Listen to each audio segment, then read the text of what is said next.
স্বপ্ন যাব বাড়ি অনেক বছর পর প্রিয় মাতৃভূমি বাংলাদেশের উদ্দেশ্যে রওনা দিলাম। ভোর সকাল আর্লি ইন দ্য মর্নিং আমরা সবাই মিলে এয়ারপোর্টের উদ্দেশ্যে রওনা দিলাম। হ্যালো এভরিওয়ান, আসসালামু আলাইকুম। সবাই কেমন আছেন? আলহামদুলিল্লাহ, আমরা তো অনেক অনেক ভালো। আশা করি আপনারা সবাই অনেক ভালো আছেন। আর আজকে তো আমরা অনেক অনেক এক্সাইটেড, দেখেই বুঝতে পারতেছেন আমরা কেন এক্সাইটেড। আর এক্সাইটমেন্টের কারণটা হলো অনেক বছর পর বাংলাদেশে যাচ্ছি। আর আমরা এখন এয়ারপোর্টে চলে আসলাম, যেহেতু ফুল ফ্যামিলি প্যাক দেশে যাচ্ছি, আমাদের অনেকগুলো ব্যাগেজ হলো। আর আমাদেরকে বিদায় জানানোর জন্য আছে আমার 3 ভাই, বড় ভাই, মেজো ভাই আর ছোট ভাই। একদিকে আসলে বাংলাদেশে যাচ্ছি, অনেক ভালো লাগতেছে, অনেক এক্সাইটমেন্ট কাজ করতেছে। অন্যদিকে মানে প্রিয় মানুষগুলাকে ইউএসএতে বিদায় দিতে অনেক খারাপ লাগতেছে। এই যে আমার 3 ভাই আমাদেরকে বিদায় দিচ্ছে, অনেক মিস করবো ওদেরকে। এই সামারে আসলে প্রতি সামারে আমরা সবাই মিলে অনেক মজা করি, বাট এই সামারে ওরা আমাদেরকে মিস করবে আর আমরা ওদেরকে মিস করবো।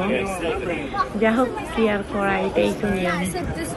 এখন ওদেরকে বিদায় দিয়ে আমরা মানে চলে যাচ্ছি ভিতরে। কিছুক্ষণ পরে আমাদের ফ্লাইট। আলহামদুলিল্লাহ আমাদের সব চেকিং ডান। এখন আমরা এইবার তো আলিশা, তানিশা, মামুনি অনেক এক্সাইটেড, বিকজ আলিশা এবার ফার্স্ট টাইম বাংলাদেশে যাচ্ছে আর আরহাম বাবার ফার্স্ট টাইম। তানিশা একবার বাংলাদেশে গেছিল যখন ওর বয়স ছিল মাত্র 2.5 বছর, তখন খুবই ছোট ছিল, মানে সেরকম বেশি কিছু মনে নাই। আর এবার যাচ্ছে ওর 11 ইয়ার্স হয়ে গেছে এখন, আলহামদুলিল্লাহ। প্রায় 9 বছর পর বাংলাদেশে যাচ্ছি আমরা সবাই মিলে। খুবই এক্সাইটেড। ও তো বুঝতেছে না কোথায় যাচ্ছে, বা এটাই মানে বুঝতে পারতেছে যে অনেক মজা হবে, ফ্যামিলির কাছে যাচ্ছে, সেটা নিয়ে ও অনেক এক্সাইটেড।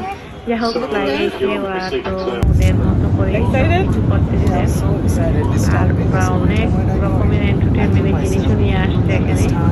আর এদিকে আমার হাজবেন্ড তো ওভার এক্সাইটেড, ও আমাকে বলতেছে যে এবার ফুল ফ্যামিলি প্যাক যাচ্ছি, আমার অনেক ভালো লাগতেছে।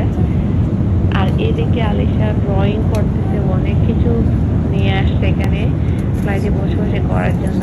আর এখন হলো লাঞ্চ টাইম। লাঞ্চের আইটেম আমি ভেজিটেবল আইটেম নিলাম, আর এদিকে ওরা চিকেন আইটেম নিলাম। আমরা ট্রাই করতেছি কারটাই বেস্ট হয়, বাট চিকেনের থেকে আমার ভেজিটেবল আইটেমটাই অনেক মজা লাগছে। আর এইদিকে তো কিছুক্ষণ পর পরে আমি চেক করতেছি আর কতক্ষণ আছে, কতক্ষণ পরে আমরা ল্যান্ড করব। বাট এই যে দেখতে পারতেছেন লং লং জার্নি। আর এইদিকে তানিশা মামুনি, আলিশা মামুনি ওদের সবকিছু নিয়ে ওরা অনেক বিজি। আর আরহাম ওদিকে পাপার সাথে বসছে, আমরা 3 জন বসছি একসাথে। আর আরহাম আর ওর পাপা বসছে একসাথে।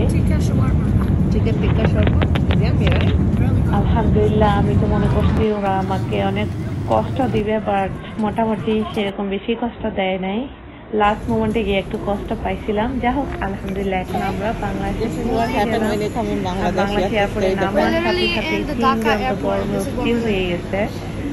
ভাগ্যেস আমার 3টা মানে ছোট ছোট ফ্যান নিয়ে আসছি, ওগুলা দিয়ে ওরা বাতাস করতেছে।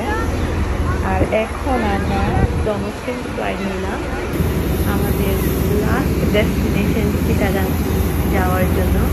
ফাইনালি আমরা চিটাগাং চলে আসলাম, শাহ আমানত ইন্টারন্যাশনাল মাতৃভূমি জন্মস্থানে চলে আসলাম, চট্টগ্রামে। আমাদের জন্য তো এই যে সবাই ওয়েট করতেছে। এই যে সবাই তো আমাদেরকে দেখে খুবই খুবই আনন্দ। এদিকে কাজিনরা, তানিশা, আলিশা সব কাজিনরা চলে আসছে।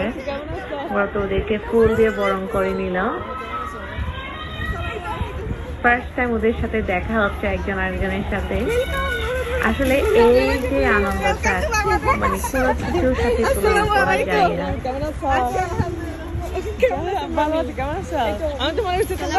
কি যে ভালো লাগতেছে বলে বোঝানো যাচ্ছে না।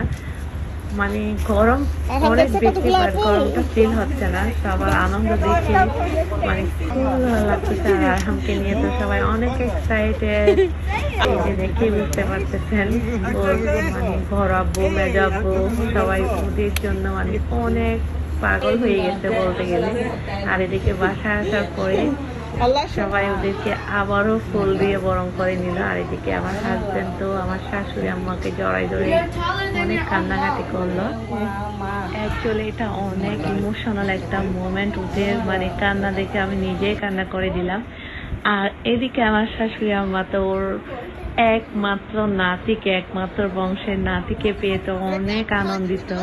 আর ওকে টাকা দিয়ে মানে মালা পরাই দিল। আর যা হোক, এটা নতুন একটা ব্লগে পুরো ভিডিওটা আমি শেয়ার করবো। আজকের মতো এখানে বিদায় নিচ্ছি। আল্লাহ হাফেজ।